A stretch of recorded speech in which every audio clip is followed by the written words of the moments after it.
guys, we're all okay and all good. Welcome to another video, and I am joined by the bucket full of sunshine that is Katherine Webber. Hi! And we're going to talk about her brand new book that came out on the, correct me if I'm wrong, 5th of January? 5th of Jan. 5th of January, Wing Jones. Ta-da. This isn't just a random placement of a random book, this is Katie's book with its beautiful, do we have any other sprayed edges?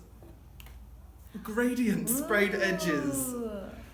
Oh, so beautiful. Right, so I'm going to get straight into the questions. So, how are you? I'm good. Is this weird because you're normally the one who's doing the questioning rather than being the one questioned? Yeah, it is a little weird actually. It's exciting. I'm really happy that you are the first person. This is my first official YouTube video, so thanks, one George. for me. So yeah, I'm very happy to be doing it with you. Right, so we should start off by probably you telling us a little bit about yourself and also about Wing Jones. Right, we'll talk about Wing Jones first because that's easier.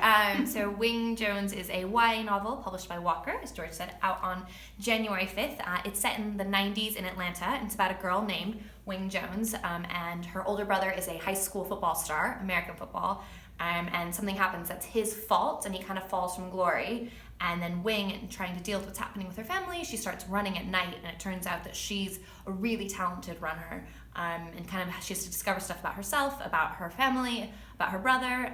There's some kissing. She might fall in love. So yeah, it's got a lot of stuff that I like in it. And so tell us a bit more about you, about your background. Yeah, so I'm originally from Southern California. I've been in London now for 3 years. And before this, I lived in Hong Kong for 4. Yeah, so I haven't lived in the States for a long time now. But I'm a huge fangirl of YA. As George said, I'm usually on the other side interviewing authors, so it's quite thrilling and weird to be in this side of it. But yeah, and I used to work at the reading charity Book Trust, which is how I got to work with lots of different authors.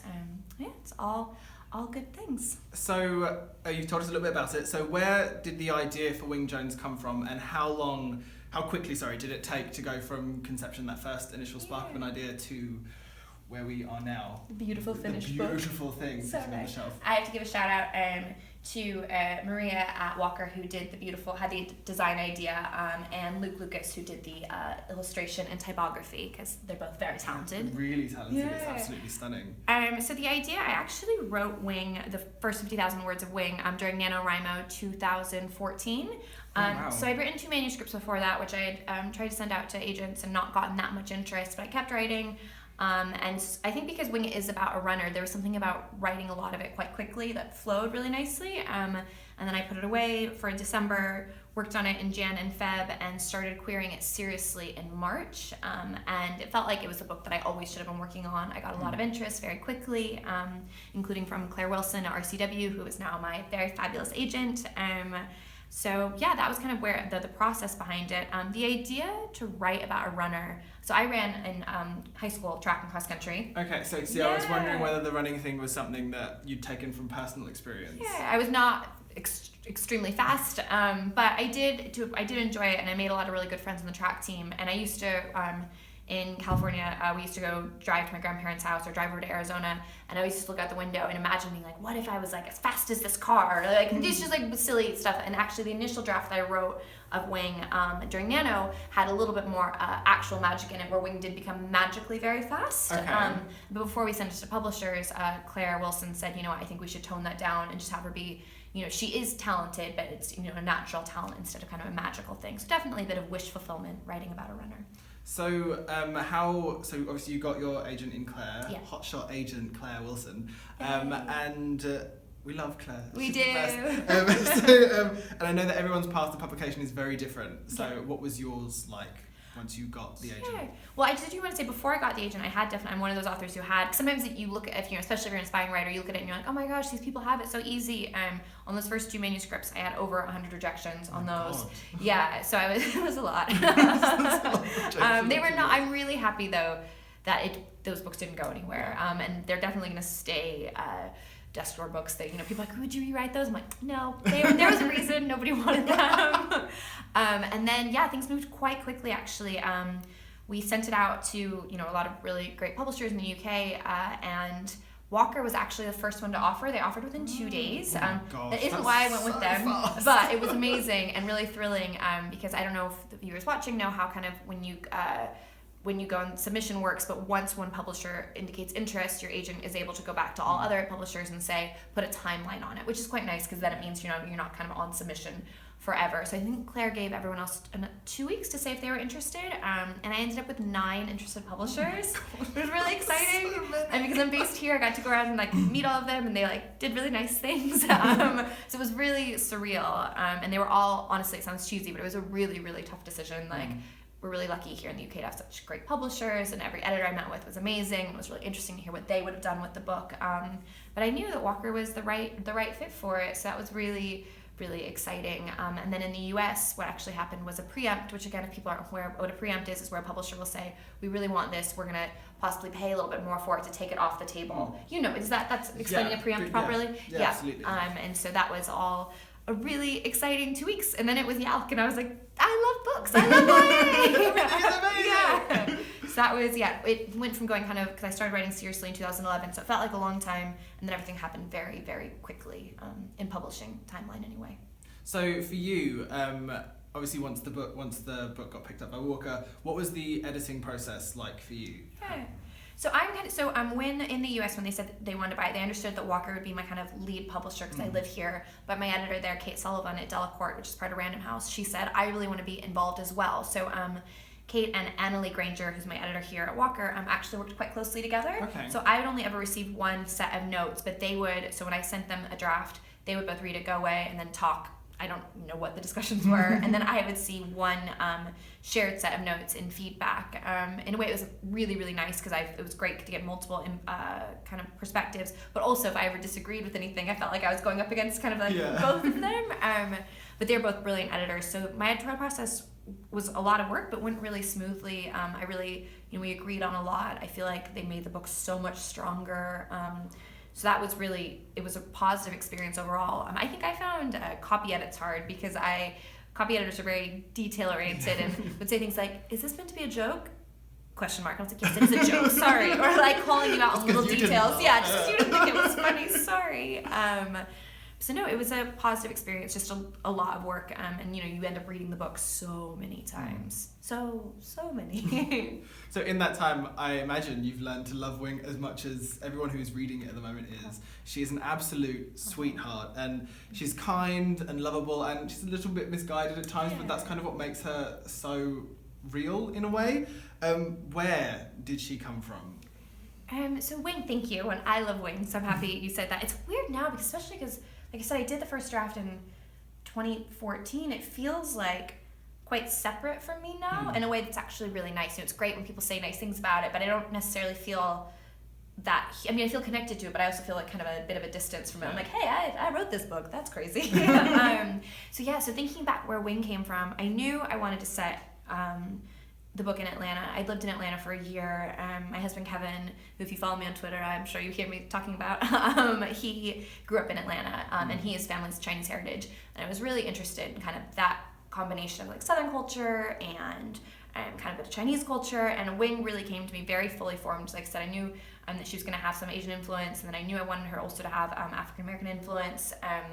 And then, so Wing came first, and then I was trying to figure out what made her special, what made her running special, why was she running, and then her brother, Marcus, came very quickly after that, and then her two grandmothers, her Granny Dee on her African-American side, and her Lao Lao on her Chinese side, who both lived with her, and I knew I really wanted a strong kind of matriarchal world that Wing lived in. So she felt, she knew that she was loved, but also where her brother was kind of the star of the family home. I'm really glad you brought up the grandmothers, because this is more than a story that's just about Wing being a runner. There's a family drama at its heart, set against the backdrop of a tragedy that's basically threatening to tear them apart. How much did your background influence the family dynamic for the Joneses? That's a really interesting question. So I'm the oldest, whereas Wing is the youngest in our family, and but I'm very close to my siblings. And my little brother is 4 years younger than me, and was a high school sports star. Never did what Marcus does. No spoilers. But I remember going to my brother's games and that feeling of anxiety that he was going to get, knocked out by a linebacker or fullbacker. Clearly, I learned a lot about football in my research. I did know a lot about it at one point. And so that, came a lot from me.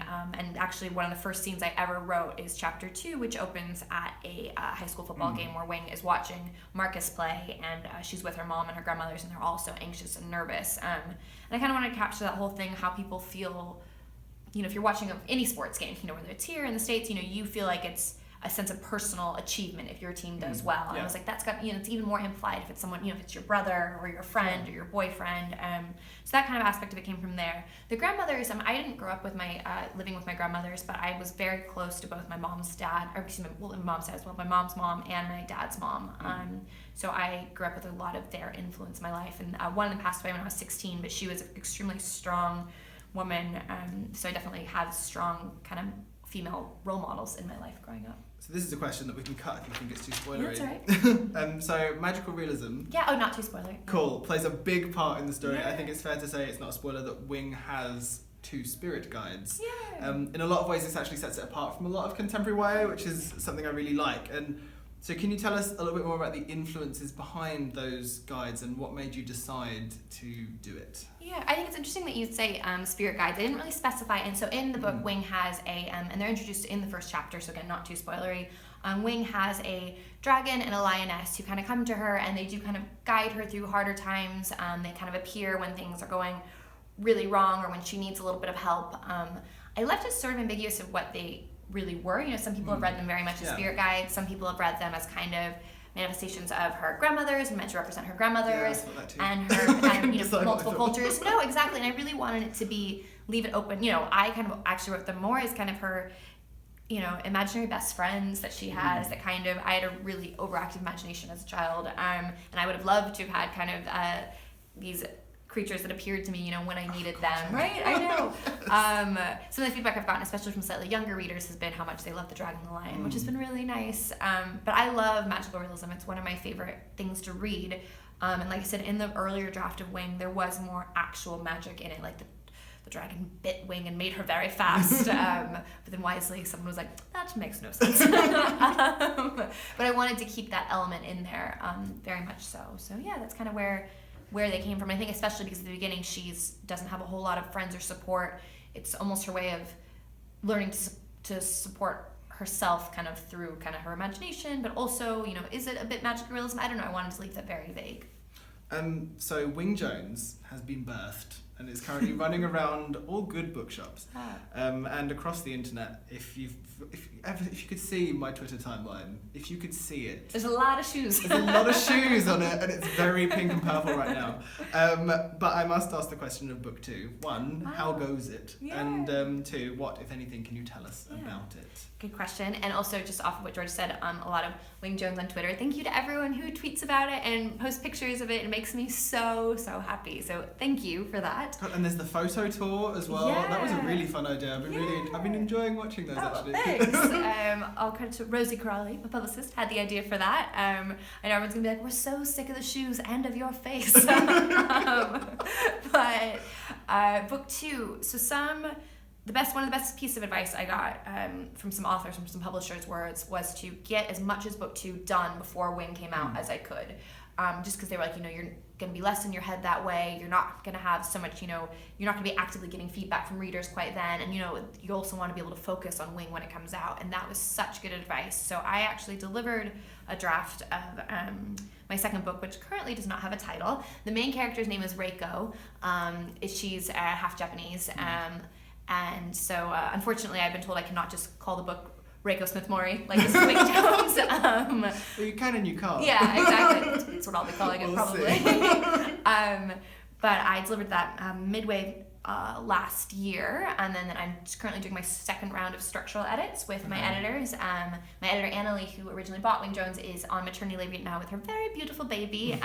So I'm being looked after by a different editor here at Walker. But the process has gone really well. Again, I definitely had kind of that second book anxiety, but also knowing that I had editors to help me make it better made me feel more confident about it.